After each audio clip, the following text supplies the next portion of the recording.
Keep wearing this mask. Stay socially distanced. Wash your hands. Keep wearing this mask. Stay socially distanced. Wash your hands. Texas and Mississippi. Texas, I think it's a big mistake.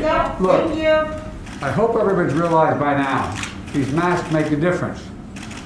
We are on the cusp of being able to fundamentally change the nature of this disease because of the way in which we're able to get vaccines. And the last thing we need is the Neanderthal thinking that in the meantime everything's fine, take off your mask, forget it. It still matters.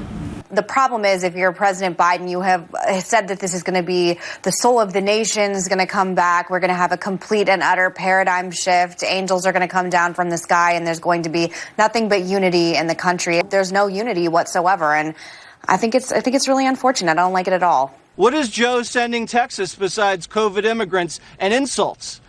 Honestly, Dana Perino, you have a situation now where they're sending illegal immigrants through with COVID-19 infections, and Joe Biden is calling the governor a Neanderthal.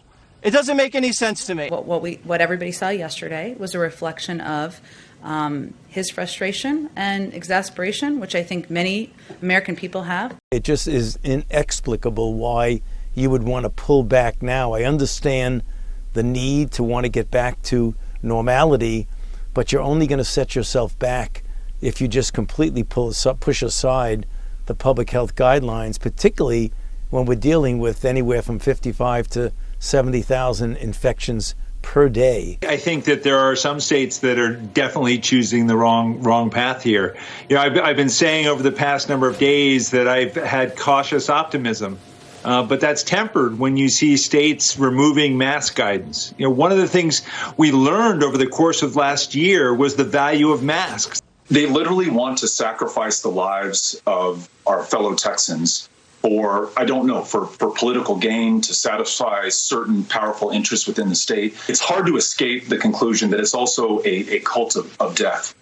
Well, his outlandish comments seldom deserve a response, quite frankly. He is a cult leader himself. We saw that most of those spikes, they didn't occur in businesses or in schools or in other locations like that, like retail centers.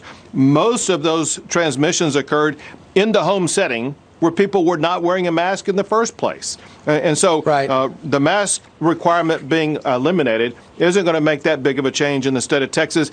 Also, people in Texas will continue to wear masks, even though there's not a state mandate. We're just in a situation now where government mandates are not needed because Texans do know the best practices. Dr. Anthony Fauci today asking people to keep wearing masks, keep social distancing, with the risks of another surge still high. You saw the curve of the infections per day coming down, but over the last 7 days or so, we've reached a bit of a plateau. Now's the time to keep the foot on the accelerator and not pull off, because the thing that we don't want is yet again another surge.